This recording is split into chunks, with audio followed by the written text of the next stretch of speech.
Vamos a cantar con la música del cielo, vamos a cantar alegres porque Iglesia Avivando el Fuego Sede Norte.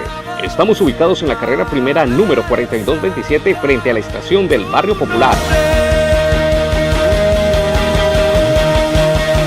Domingos 8 de la mañana reunión familiar. Martes 7 de la noche reunión de oración. Jueves 7 de la noche palabra de poder. Sábados 9 de la mañana ayuno y oración. Sábados 7 de la noche reunión de jóvenes. Iglesia Avivando el Fuego Sede Norte. Una iglesia bibliocéntrica llena de pasión y amor por Dios, la familia y las almas. Hijo de Dios, tú eres porque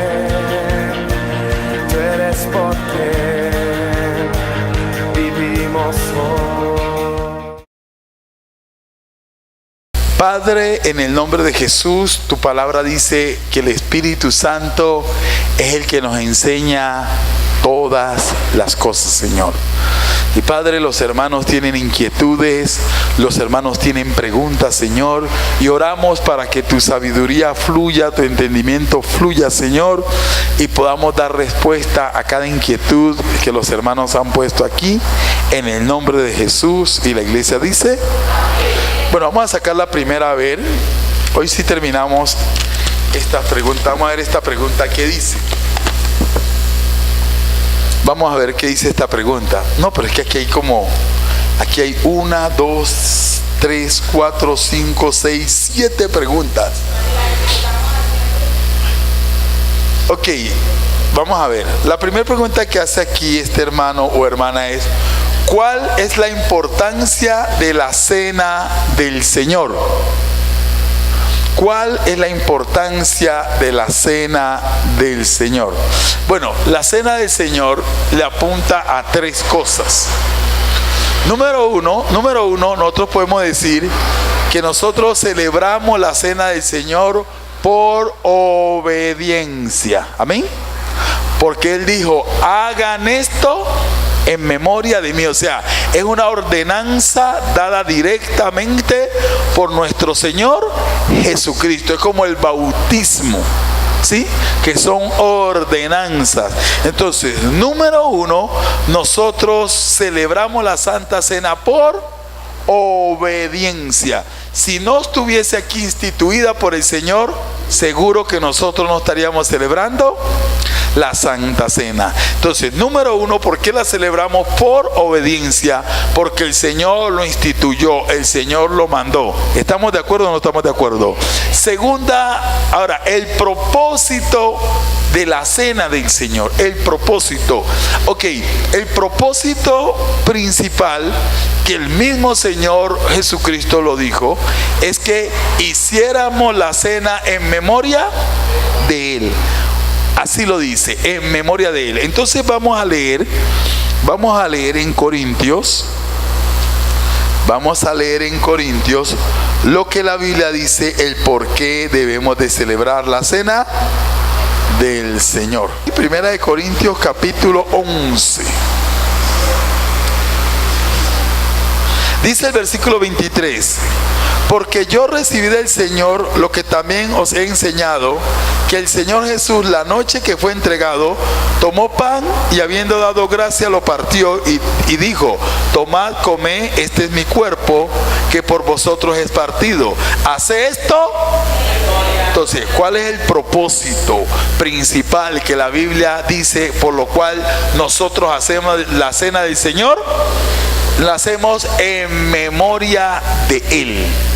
Ustedes ven que en el mundo hacen actividades, fiestas, días festivos en memoria de alguien. Bueno, lo que nosotros hacemos en memoria de nuestro Señor Jesucristo es la cena del Señor, porque Él nos lo dijo. ¿Y qué más sigue diciendo? Y habiendo dado gracia, el 24, lo partió y dijo: tomad, comed, este es mi cuerpo que por vosotros es partido. Hace esto en memoria de mí. Asimismo tomó también la copa después de haber cenado, diciendo: esta copa es el nuevo pacto en mi sangre. Hace esto todas las veces que la bebieres en memoria de mí. Y aquí viene lo segundo, dice el 26, así pues, todas las veces que comieres este pan y bebieres esta copa, la muerte del Señor anunciáis hasta que Él venga. Entonces, cuando nosotros celebramos la cena del Señor, estamos haciendo lo siguiente. Número uno, es un acto de obediencia. Diga, un acto de obediencia. ¿Por qué? Porque Él dijo, hagan esto. Amén. Él lo dijo, hagan esto. Entonces, el que no lo hace está en desobediencia. Número dos, lo hacemos en memoria de Él. ¿Qué es lo que recordamos? Su sacrificio, su sangre que fue derramada por nosotros. Y lo tercero que dice que nosotros hacemos es que estamos anunciando su muerte. ¿Hasta cuándo? Hasta que Él venga. Ahora, el cuarto elemento de la importancia que hay en la cena del Señor es que la cena del Señor, Él busca no solamente que le obedezcamos, no solamente que hagamos memoria de su muerte y de su resurrección, sino que tengamos comunión los unos con los otros. Escuche, en la iglesia primitiva, la cena era un momento de compartir. Dice la Biblia que uno traía una cosa, otro traía la otra, otro traía la otra. Y a esa reunión, ¿cómo se la llamaba? Según los teólogos, a esa reunión se le llamaba el ágape. O sea, una reunión de amor de Dios. Entonces, la cena del Señor era para que los hermanos tuviesen una cercanía el uno con el otro. Se compartían. Ah, mira, yo traje frijolito, te doy frijolito. O yo traje pancito, te doy pancito. Yo traje era un compartir.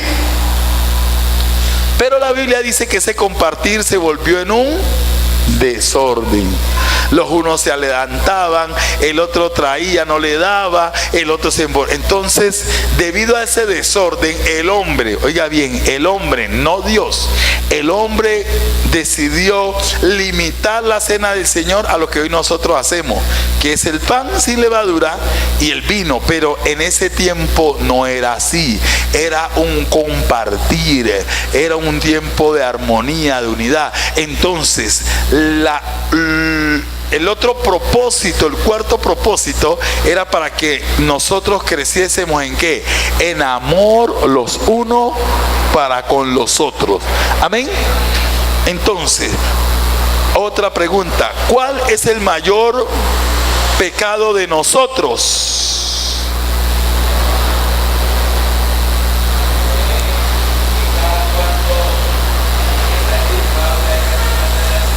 Bueno, la Biblia no dice, la Biblia dice cada vez que os reunáis. O sea, la Biblia no dice que diario, cada 10 días, cada 15 días. La Biblia no te estipula cada cuánto cronológicamente hay que celebrar la cena del Señor. Entonces, hay iglesias que lo hacen todos los domingos, hay iglesias que lo hacen una vez al mes, y ya eso, pues, ya en el criterio y en el sentir de cada iglesia. Pero ella no da una fecha exacta a decir háganlo semanalmente, porque aquí lo leímos en el versículo 20. Ya que se me volteó la hoja. Dice: así pues, todas las veces que comieres este pan y bebieres esta copa, todas las veces que comieres. O sea, no dice tienen que hacerlo diario, tienen que hacerlo quincenalmente, tienen que hacerlo semanal, pues no está registrado en ninguna parte. ¿Iba a decir algo, mi hermano?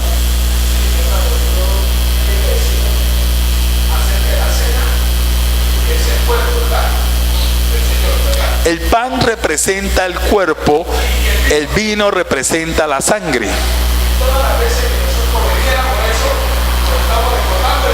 Hacemos memoria de él.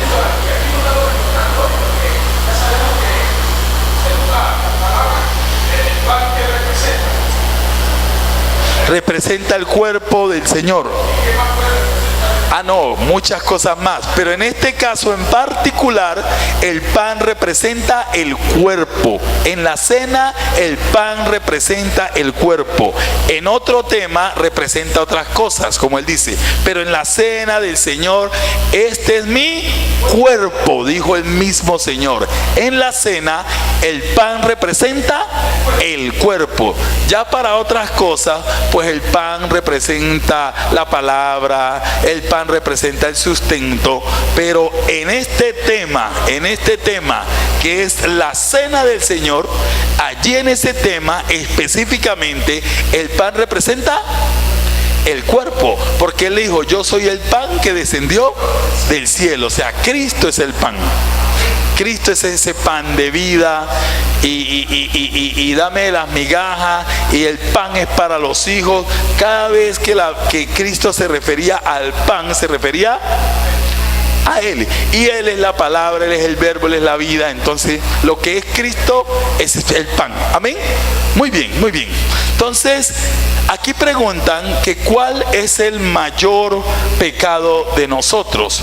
Escuchen esto: la Biblia no dice que hay un pecado más grave y un pecado menos grave. Para Dios, pecado es pecado. Ahora, la Biblia sí dice que hay pecado de muerte y hay pecado que no es de muerte. Vamos a leerlo. Hay pecados que son de muerte y hay pecados que no son de muerte. Primera de Juan capítulo 5, ¿sí? Versículo 16 dice: si alguno viera a su hermano cometer pecado que no sea de muerte, pedirá y Dios le dará vida. Esto es para los que cometen pecado que no sean de muerte. Hay pecado de muerte por el cual yo no digo que se pida. O sea, hay un pecado que la gente puede cometer que Dios dice: usted ni pida por él. O sea, ya no hay remedio el que comete ese pecado. Como Dios le dijo al profeta Samuel: no ores más por Saúl, no llores más por él. Ya, ese hombre cometió pecado de muerte. Y la Biblia dice que hay pecado que si usted ve a un hermano cometer ese pecado, ni pida por él. Y él lo llama pecado de muerte y pecado que no es de muerte. Seguimos leyendo. ¿Dónde quedé? Toda injusticia es pecado. Toda injusticia es pecado. Que mintió, que robó, todo es pecado. Y tiene su mismo nivel. Todo es pecado, toda injusticia. Pero hay pecado no de muerte. Sabemos que todo aquel que ha nacido de Dios no practica el pecado, pues aquel que fue engendrado por Dios le guarda y el maligno no le toca. Venga, les explico algo, mis queridos hermanos. Ante los ojos de Dios todo pecado es pecado. Pero aquí mientras nosotros estemos en este mundo, los pecados que cometemos no todos traen las mismas consecuencias. Aunque para Dios pecado es pecado, pero no todos los pecados que nosotros cometemos traen las mismas consecuencias. Venga, le explico lo siguiente. Yo aquí soy el pastor de esta congregación por la gracia de Dios. Tengo mi esposa, tengo mis 2 hijas, tengo un nombre, tengo una reputación aquí en esta ciudad. Aunque ustedes no lo crean, su pastor tiene un nombre y una reputación aquí en esta ciudad, donde se me honra, se me respeta y se me tiene como un siervo de Dios. Y cuando tienen algo especial que me necesitan, me llaman porque tengo un nombre por la gracia de Dios. Amén. Pero escuche lo siguiente. Yo estoy con Sebastián, Steven. Yo estoy con Steven y estamos, digamos, arreglando esto, pintando. Y yo le digo: Steven, pásame eso. Y Steven, pásame. Y Steven no me hace caso y se me salen los apellidos. Oye, Steven, ¿qué te pasa? ¿Acaso, hombre?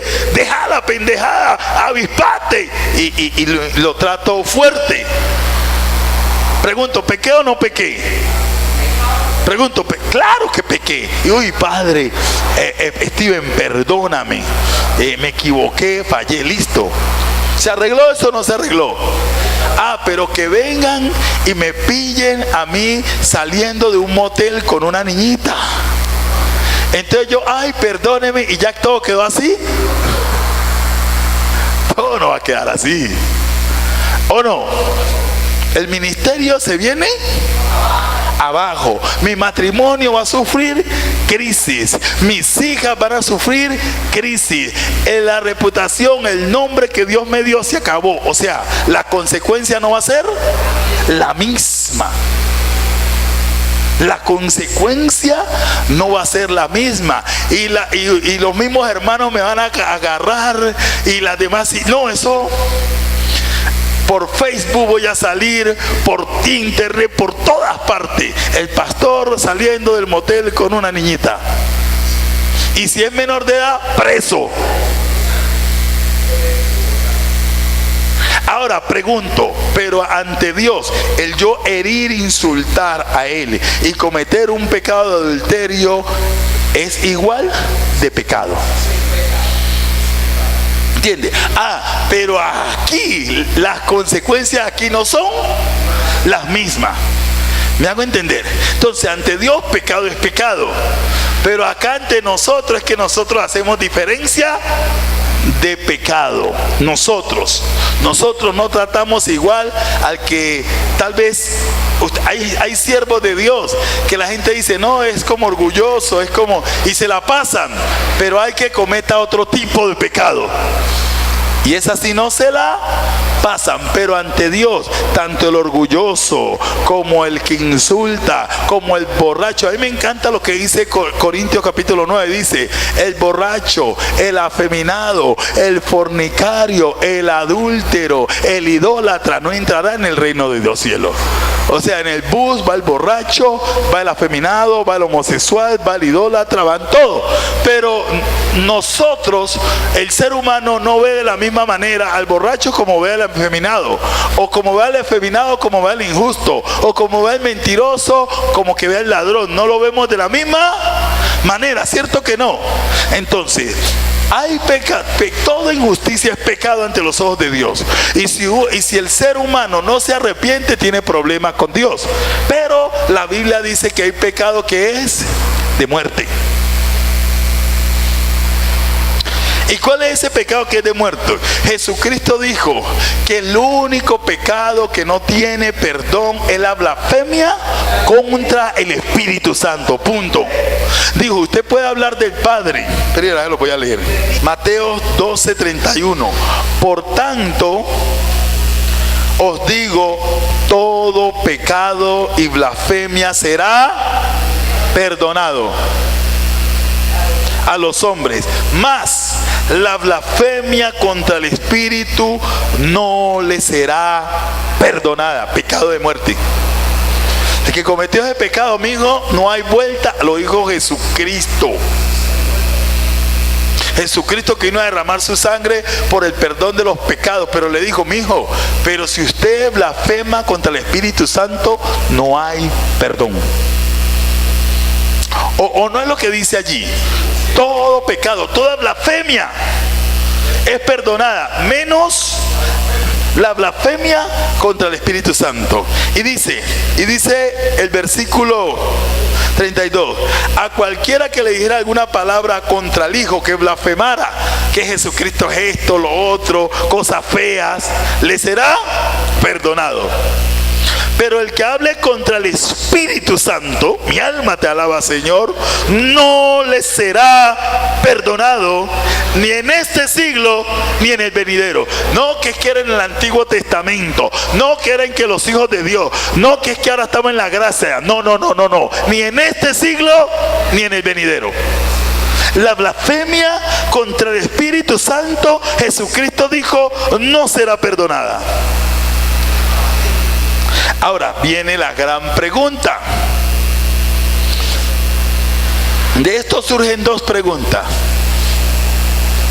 ¿En qué consiste la blasfemia contra el Espíritu Santo. ¿Y quiénes pueden blasfemar contra el Espíritu Santo? Entonces, escuche, número uno, el que no tiene el Espíritu Santo, el que no conoce de Dios, el que está en las tinieblas, esa persona nunca puede cometer este pecado, porque él está ciego. ¿Quiénes son los que pueden blasfemar contra el Espíritu Santo? Los que lo conocen. Esos son los que, o sea que usted y yo, si verdaderamente conocemos el Espíritu Santo, si verdaderamente hemos sido iluminados, podemos cometer el pecado contra el Espíritu Santo. Y pastor, ¿y cómo se peca contra el Espíritu Santo? ¿Cuál fue el pecado? La Biblia dice que los fariseos se le acercaron a Jesús y le dijeron: los milagros, las señales, los prodigios que tú haces, lo haces por el poder de Beelzebú. Vamos a leerlo. ¿Lo leemos o no lo leemos?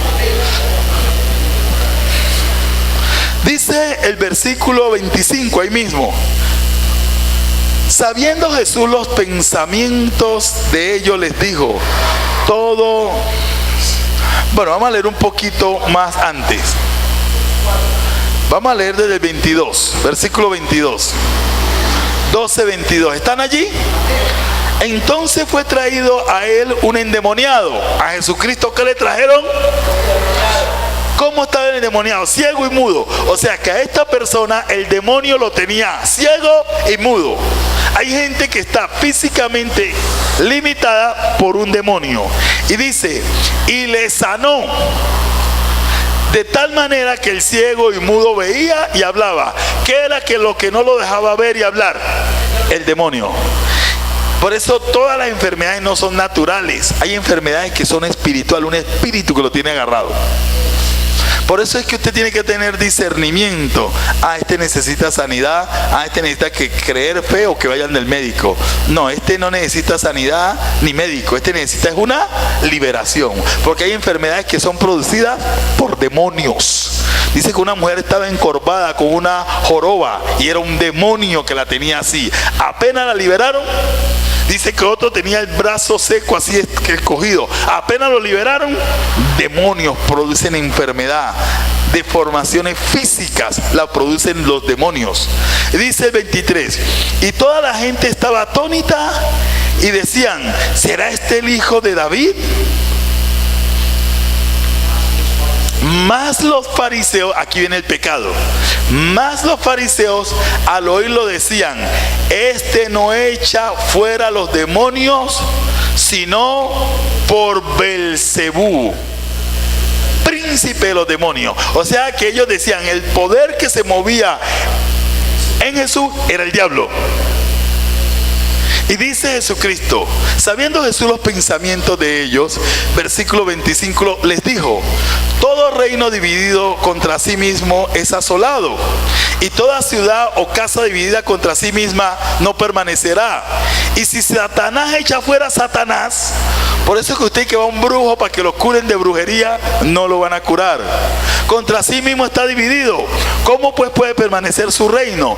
Y si yo, dice Jesús, y si yo echo fuera los demonios por Beelzebú, ¿por quién los echan vuestros hijos? Que también echaban fuera demonios. Por tanto, ellos serán vuestros jueces.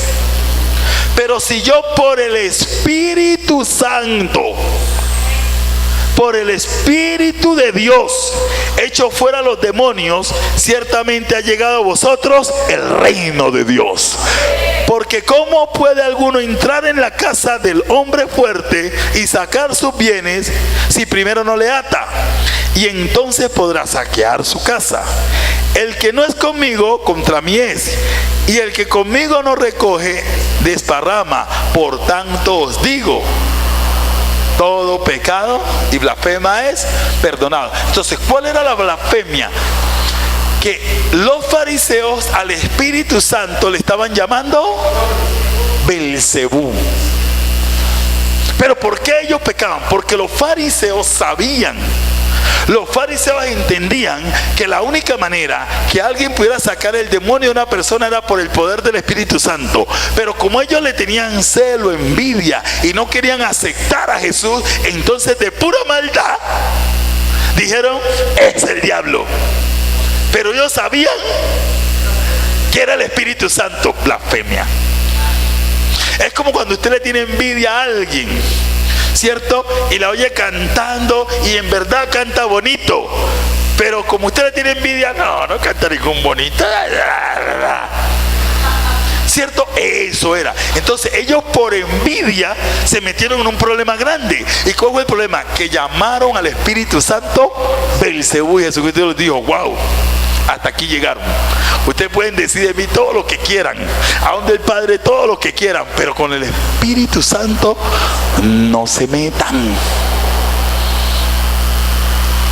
Pastor, ¿y hoy cómo un cristiano puede cometer ese pecado? Escuchen. Número uno. Muchas veces lo que llevó y lo que hoy lleva a una persona a blasfemar contra el Espíritu Santo es la envidia, es el celo, es la competencia. ¿Por qué? Porque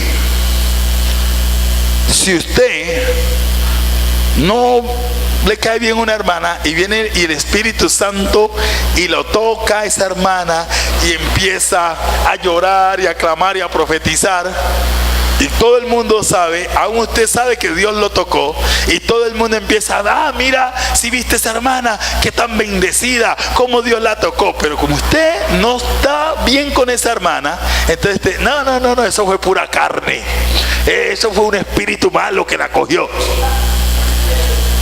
Ya se metió el problema. Por eso Pablo dice que cuando usted ve alguna manifestación espiritual, cuando alguien se para a profetizar en el nombre de Dios, usted no sea ligero para juzgar, sino que Pablo dice: examine. Pero no que eso no es de Dios, no que eso es del diablo. No, cuidado con eso. Cuidadito con eso. ¿Por qué? Porque usted se puede encontrar llamando carnalidad o del diablo al Espíritu Santo. Entonces por eso hay que tener mucho cuidado. Ahora, eso es cierto que no todo lo que se manifiesta en la iglesia es de Dios. Hay pura carne, hay gente que lo hace para llamar la atención, o el diablo lo hace, pero para eso está el don de discernimiento. Pero cuando usted decide juzgar algo a la ligera, o por envidia, o por no querer aceptar que Dios tocó a esa persona, se puede meter en problemas. Entonces yo me acuerdo una vez un maestro que yo tenía, yo le hice esa pregunta y él me decía: mira, cuando algo suceda y a ti no te cuadre, no te aligeres a decir nada a nadie. Ve donde Dios y habla con Dios. Señor, a mí esto no me cuadró, no sé, y Dios te lo va a mostrar. Pero usted no se acelere, o al menos si usted tiene el don del discernimiento, porque uno se da cuenta. Uno, como por ejemplo yo como pastor, uno se da cuenta, uno discierne cuando es por el Espíritu, cuando alguien está hablando por el Espíritu, o cuando alguien empieza a danzar, a temblar o a caer, o hay gente que cae y tambalean y abren el ojo para ver si los están mirando. Hay gente que hace así, pura carne. Sí, y lo están mirando. Sí. Y es puro teatro, para que digan: uy, el Espíritu lo tocó. Uy, hay gente que quiere que hable bien de él, entonces actúan y uno se da cuenta. Es como cuando usted está ministrando una liberación. Varias veces el demonio te quiere engañar, que te quiere hacer creer que ya se fue, pero por el Espíritu, no, tú todavía estás allí. Discernimiento. Entonces, queridos hermanos, queridas hermanas, tengamos mucho cuidado para hacer juicio a la ligera de cualquier manifestación espiritual. Pero sí discierna, y si no le cuadra, pregúntele a Dios. Y Dios se lo va a revelar. ¿Cuánto le pueden dar un aplauso al Señor?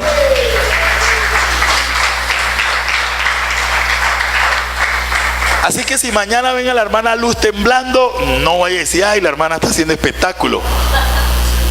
Aunque sí existe eso. Hay hermanitos y hermanitas que les gusta hacer show, como los fariseos, para que digan, uy, qué espiritual es. Pero Jesucristo dijo, no seáis como los fariseos, que se paran, gritan para llamar la atención, ¿sí? Y hay otros que sí los coge un espíritu, pero es un demonio. Es un demonio y es para distraer, para perturbar el culto, para desenfocar la gente, y hay que tener discernimiento. Pero hay veces, y la mayoría de las veces, es Dios, y a su nombre gloria. El segundo pecado que se le agrega, que no hay perdón, es el primero. ¿Cuál es? Ese es de muerte. Pero por lo regular, la gente que comete este pecado es por envidia, por celos. El mundano se ríe y se burla, pero ello es por falta de pero los fariseos sí conocían. Por eso Jesucristo les dijo, sus hijos van a ser sus jueces, porque ustedes saben que estos demonios solamente salen por el poder del Espíritu de Dios. Ellos lo sabían, pero ellos no querían reconocerlo, y por no reconocer calumniaron, porque blasfemia es calumniar, llamar al Espíritu Santo diablo. Amén. Entonces usted puede hablar de mí lo que quiera, aunque no lo haga, pero cuando yo esté aquí moviéndome por el poder del Espíritu Santo, cálmese para hablar. Cálmese, porque tal vez esté en la carne, tal vez no haga, pero cálmese, cálmese. Más bien, ore. El segundo pecado, ¿quieren saber el segundo pecado? ¿Sí? Pero esperen, pero ya quedó claro cómo se comete ese pecado, y ya quedó claro cómo yo puedo guardarme de no caer a la ligera. Entonces, ¿qué es lo que lleva, por lo general, qué es lo que lleva a que un cristiano que sepa, oiga bien, que sepa la manifestación del Espíritu Santo y que sepa que es de Dios y lo lleve a cometer ese pecado? Por lo general es cuando es hay celo, hay envidia, hay competencia, hay ego, hay orgullo, y no quiere. Y ese fue el problema de los fariseos. Entonces ellos, por no querer que Jesucristo fuese reconocido, porque en el versículo anterior dicen, ay, qué hombre como este, y esto hace por el Espíritu de Dios. No, es por Belcebú, con el fin de que desacreditarlo. Entonces, con el fin de desacreditar a Jesús, llamaron al Espíritu Santo diablo. Entonces, se cree que lo único que te puede llevar a cometer ese pecado es cuando tu corazón no está bien. Pero cuando tu corazón está bien y sano, y tu hermano, tú te alegras también, tú te gozas, y hoy como el Espíritu, tu cual hermano. Pero si tú tienes cierta rencilla contra el hermano, eso es pura visaja, ¿sí? Porque hay algo malo en tu corazón. La segunda, o sea, que eso está bien hecho. ¿Qué pasó el día cuando se manifestó el Espíritu Santo el día de Pentecostés, verdad? Muchos dijeron, no, que están borrachos. Y ellos sabían, ¿no? Ellos sabían, ¿no? No, ellos no sabían. Eso es lo que estamos hablando. ¿Por qué? Porque todavía el Espíritu Santo no se había derramado de esa manera en Pentecostés. Ellos no sabían. Ahora, ellos simplemente, como los vieron hablando así, dijeron, está borracho. Pero es que estos dijeron, el poder que hay en él es el diablo.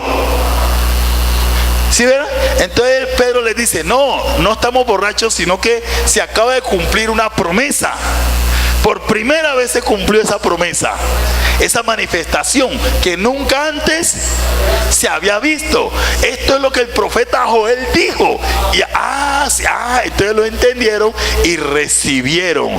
Pero los fariseos, por más que Cristo les explicó y les dijo, el diablo, cerrados, ¿sí? Entonces, pero muy buena pregunta esa. Entonces vamos a ver lo segundo, que se cree que no hay perdón. ¿Qué creen ustedes que es lo segundo que se cree que no hay perdón? ¿Se lo digo ahora o el próximo jueves? ¿De una vez? Bueno, cuando usted no quiera a su pastor. Hebreos capítulo 6. Hebreos capítulo 6. Hebreos capítulo 6. Y miren que Hebreos es similar a lo que yo le estoy explicando de la blasfemia contra el Espíritu Santo. Que este pecado solamente lo puede hacer alguien que sepa, que conozca. Amén. Hebreos capítulo 6.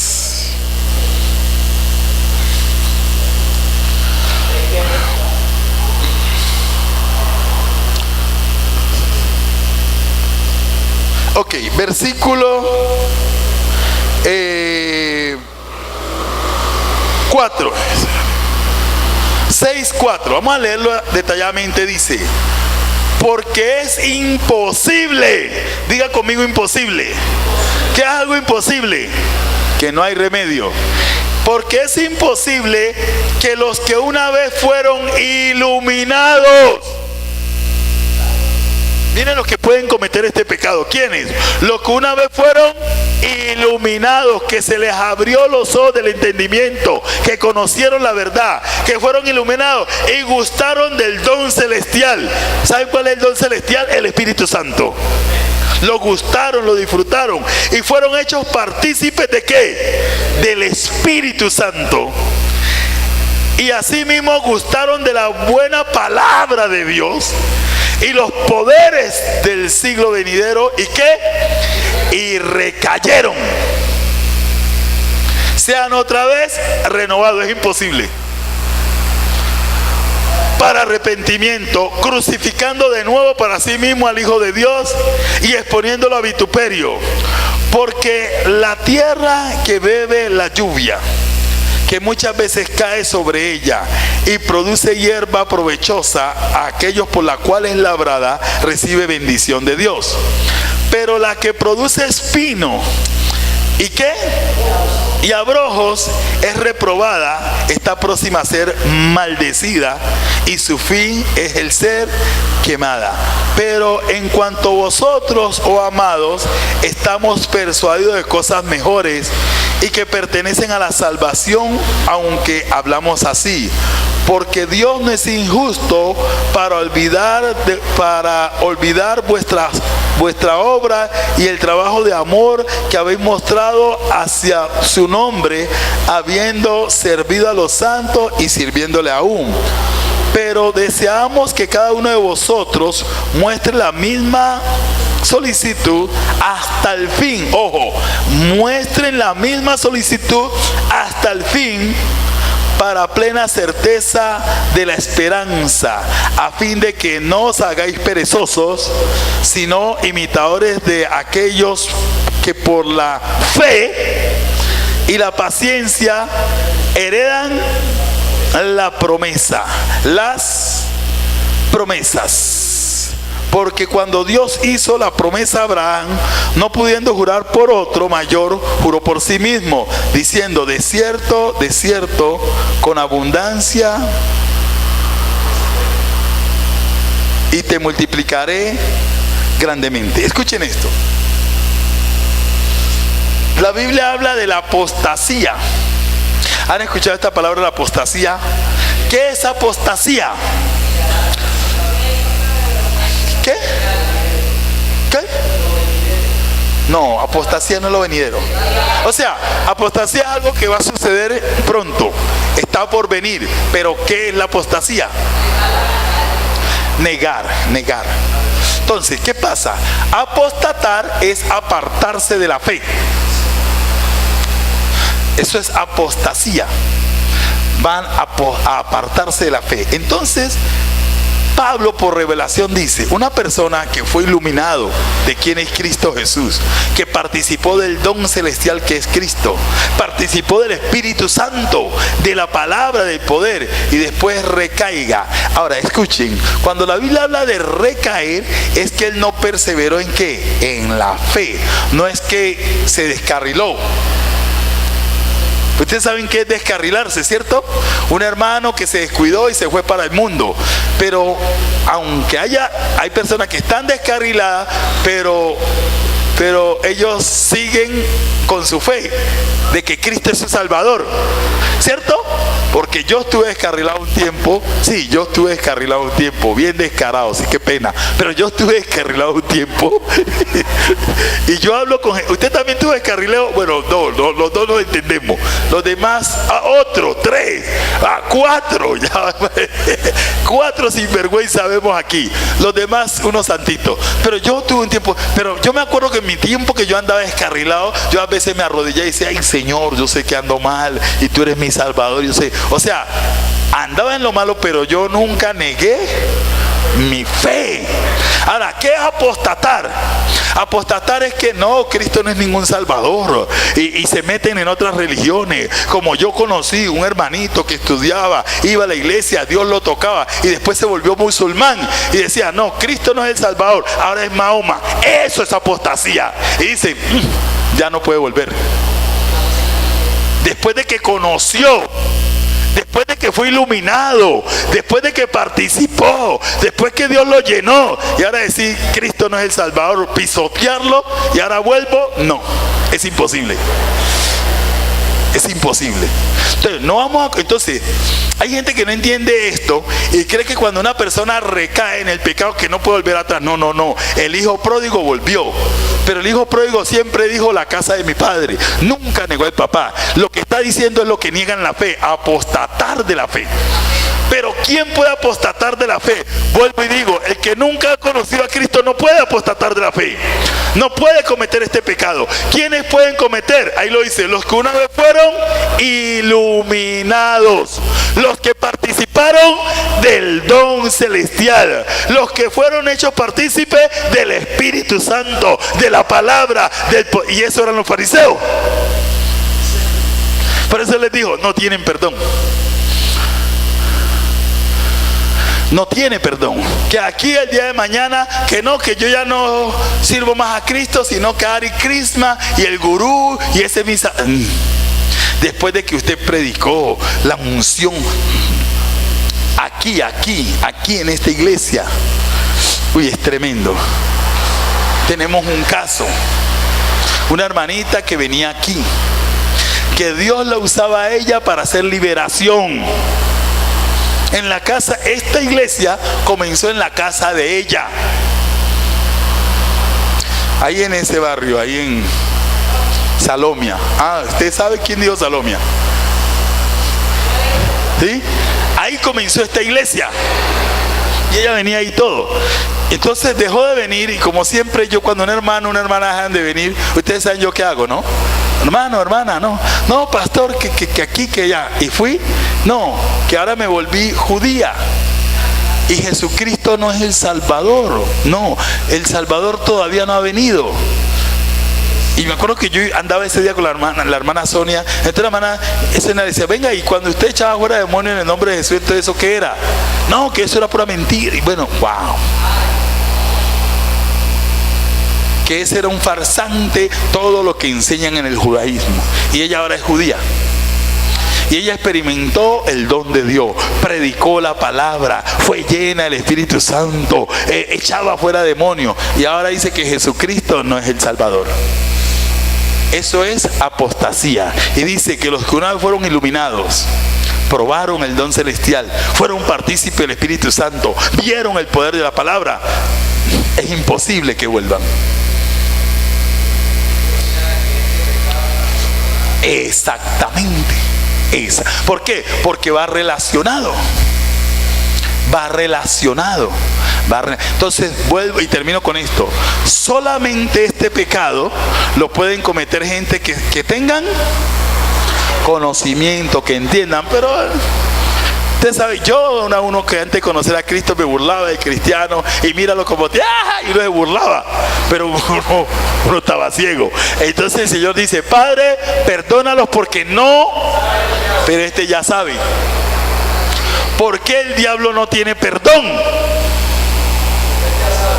El diablo lo sabía. El diablo: es que me engañaron. ¿Quién lo engañó usted? No, te volvió malo porque quiso. Por eso el diablo no tiene perdón, porque nadie más que el diablo sabía que solo Dios es Dios. Por eso él es engañador y él engaña a la gente haciéndole creer que él es Dios, pero él sabe que él no es Dios. Él sabe que Jesucristo es el Señor de señores, el Rey de reyes, y el diablo sabe que llegará el día en que él mismo doblará rodillas y dirá: Jesucristo es el Señor, Jesucristo es el Señor. Y a su nombre déle ese aplauso al Rey de reyes y Señor de señores. No sé si quedamos claros o no quedamos claros. Venga, pare. Es del tema que estamos hablando, es otra pregunta. Listo.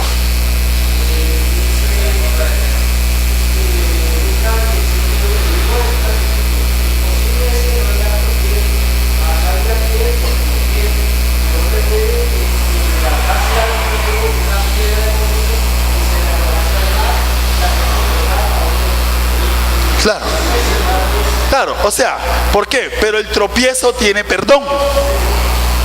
El hacer tropezar a alguien tiene perdón. Claro, ahora le va a ir mal, ¿cierto? Pero tiene perdón, ¿sí? Tiene consecuencias, pero tiene perdón. Por ejemplo, que Luz te tranquilita y venga una hermana: ay, mira, fíjate que el pastor, y Luz cae en la trampa y empieza a hablar de mí. ¿Quién le sirvió de tropiezo? Pero si esa hermana: ay, perdóname, Luz, perdóname, pastor, y se arregla, hay perdón. Hay perdón.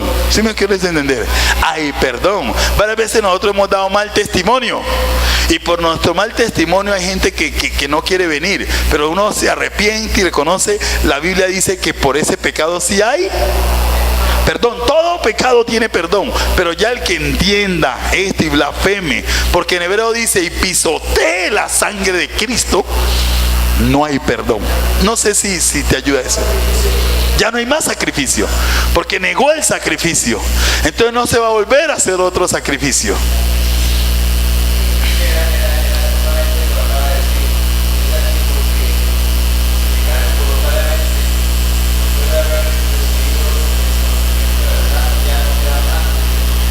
Exactamente, no queda más. Ya. Ahora, ¿qué pecado? Porque nosotros fallamos, pero ¿qué pecado? Entonces, escuchen, por eso la Biblia dice que el justo por la fe vivirá. Pero cuando usted renuncia a la fe, ¿y qué es renunciar a la fe? Como Hermógenes, Mileto, y Pablo los menciona, que negaron a Cristo, que dijeron que Cristo no resucitó. Pablo dijo: huyan de esa gente, están condenados. Porque aunque fueron de nosotros, dice Juan, nunca pertenecieron. Aunque estuvieron con nosotros, nunca fueron de nosotros. Y eso es lo que la Biblia llama la cizaña. La cizaña. La toquen. Entonces es muy delicado. Entonces sí, hay gente que... Porque una vez un hermano me quería decir esto, que un hermano que se descarría, entonces ya no tenía más perdón. No, eso no es cierto. No, es que niegue, que pisotee la sangre de Cristo, que diga: la sangre de Cristo no sirve para nada. Estoy diciendo un ejemplo, ¿no? Que no perdona, que la salvación... Ay, no. Después de él haberlo experimentado y saber que así es, pero de pura maldad decir eso, wow, frito, como dicen los muchachos, frito. Y cuando usted oiga a alguien hablando así, dice: húyale. No, que venga, le oro por él, para que se convierte, ni ore por él. Lo dice la Biblia. ¿Por qué? Porque la Biblia dice que si usted se pone a hablar con él, van a terminar contaminándote con sus palabrerías. ¿Por qué? Porque ya tienen un espíritu de error dentro de ellos. porque esto es bien profundo, porque ellos apenas niegan a Cristo se les mete el espíritu del error y ya no hay vuelta atrás.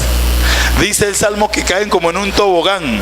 ¿Usted sabe cuando usted se tira en un tobogán usted puede frenar y regresarse? No puede, así mismo es, ya no hay vuelta atrás. Ya no hay vuelta atrás, amén. Pero nosotros, aunque estemos luchando, aunque tengamos pruebas y dificultades, Jesucristo es nuestro Señor, Jesucristo es nuestro Redentor, Jesucristo es nuestro Salvador. Bendito sea su Santo Espíritu, templo del Espíritu Santo somos. Ahora, contra el Espíritu Santo se pueden cometer otros pecados y si tienen perdón. ¿Cuáles son esos pecados? Contristarlo, ¿cierto? Se nos dice que no lo contristemos, pero si lo contristamos hay perdón. A ver, ayúdenme, ¿cómo se contrista el Espíritu Santo? Pecando contra Dios. La Biblia dice, la gritería, la ira, la altanería, esas cosas contristan. La pelea. Yo no sé si a usted le ha pasado cuando usted se aira y pelea y discute con alguien y después se siente eso, con la pelea contrista al Espíritu Santo, la gritería, eso contrista al Espíritu. Entonces cuando sea así, usted, uy, Espíritu Santo, uy, perdóname, hay perdón. Listo, mi hijo, pues no lo vuelve a hacer, le dice el Espíritu Santo, ¿cierto? Entonces obedecerle al Espíritu Santo, que a veces el Espíritu Santo te pone un sentir, haz esto y uno no lo hace, y después viene la contristar, perdóname, hay perdón. Apagar el Espíritu Santo, también hay, ¿cómo uno apaga el Espíritu Santo? Con la mundanalidad, lo va apagando, ¿sí? Y hay diferentes maneras de pecar contra el Espíritu Santo, ¿sí? No estoy motivando el pecado al Espíritu Santo, pero estoy diciendo que tienen perdón. Ah, pero la blasfemia.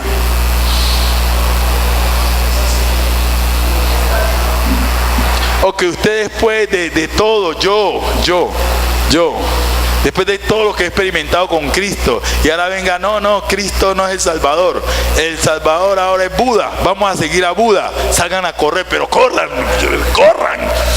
Ay, que me coja un carro, no importa, pero corran, porque este se perdió. Y ni oren por él. Dice la Biblia, ni oren por él. Ni oren. Yo conozco pastores que hoy son judíos y niegan a Cristo, pastores. Y voy a dar el nombre de esa iglesia, Catedral del Amor.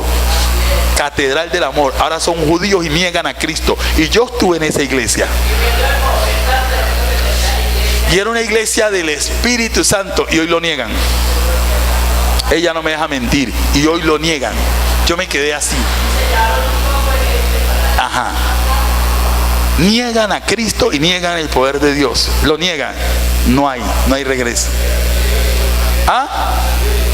Claro, la apostasía. Lo que él dice, que en los últimos tiempos vendrá ¿qué? Y esa es la apostasía, de negar a Cristo. Entonces él dice, los que hagan eso, ¿pero quiénes? Los que una vez fueron iluminados, los que una vez participaron del don celestial, del Espíritu Santo, de la palabra, del poder de Dios, y después lo nieguen y lo pisoteen. No hay vuelta atrás. Amén. Démosle un aplauso al Señor. Dios es bueno y para siempre es su misericordia. ¿Cuál es la diferencia? ¿Cuál es la diferencia del don espiritual y un talento? Esta es la última que voy a contestar. Y seguimos el próximo jueves. ¿Cuál es la diferencia entre don espiritual y un talento? Escuchen. Don espiritual son virtudes naturales que todo ser humano nace con ellas. ¿Cierto? Todas. Por ejemplo, una voz para cantar. Eso no es un don espiritual.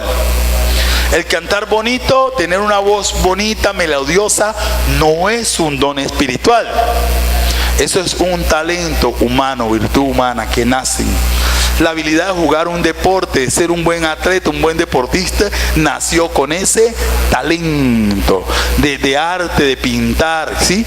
Entonces, ¿por qué? Porque la Biblia claramente describe cuáles son los dones espirituales. ¿Cuáles son los dones espirituales? Palabra de profecía, palabra de ciencia, discernimiento, fe, milagro, sanidad, lenguas, interpretación de lenguas, y sigamos, de servir, y todo eso son dones que los da el Espíritu Santo. Entonces, ¿qué pasa? Cuando una persona, sus talentos, que son sus habilidades, hay gente que por naturaleza es elocuente. Es elocuente. Hay gente que sabe relacionarse, que tiene ese carisma. Eso, nacen con ese don, con esa virtud. Buenos para escribir, para trabajar la madera. Todo esos son dones, talentos que la persona nace con ellos, que Dios se los da. Entonces, ¿qué es lo que la Biblia dice? Que esos talentos hay que ponerlos al servicio de Dios. Entonces, cuando usted pone esos talentos naturales al servicio de Dios, entonces Dios viene con su Santo Espíritu y ese talento lo unge. Entonces, ¿qué pasa? Si usted, Dios lo bendijo, que nació con esa voz virtuosa, y entonces usted se la entrega al Señor, entonces Dios le unge ese talento, y cuando usted empieza a cantar, se mueve el Espíritu Santo y Dios comienza a orar. Entonces tu talento se lo rendiste a Él y Él lo ungió. ¿Sí? Hay gente que es buena para escribir, de todos nuestros dones, nuestras virtudes, se las entregamos a Él. Entonces, todo ser humano, cuando nace de su madre, nace con un talento, una virtud para algo. Pero cuando usted nace de nuevo del Espíritu, usted nace con un don espiritual. Todo cristiano tiene mínimo un don espiritual. Usted lo tiene, sí, usted lo... sí, usted tiene su don espiritual. Por eso, en los países avanzados, ¿nosotros somos los subdesarrollados o son los otros los subdesarrollados?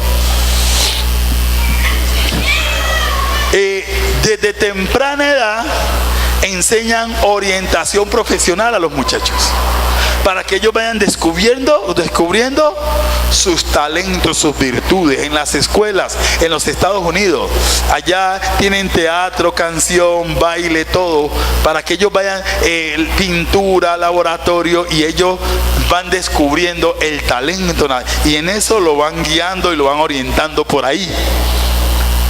Y en la iglesia también nosotros debemos de hacer lo mismo, descubrir qué don espiritual tiene para fortalecerlo e irlo guiando por ahí. Pero para que su don se manifieste en la iglesia, usted tiene que involucrarse. Porque si usted es un visitante nada más, pues uno cómo va a saber qué don tiene. A ver, ¿cuántos aquí son visitantes nada más? Levanten la mano los que son visitantes. No hay visitante nada más. Bueno, listo. Gloria a Dios por eso. Entonces, sí hay diferencia entre talento y don, ¿cierto? Ahora, ambas cosas las da Dios. Porque toda buena dádiva viene de Dios. Ambas cosas las da Dios. ¿Sí?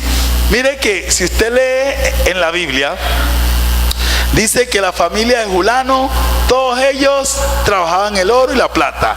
La familia de Julano, todos ellos construían instrumentos y cantaban. Entonces hay talentos que son generacionales, que esa familia, toda esa familia es buena para tal cosa. Esa familia es buena para tal cosa, porque eso se hereda.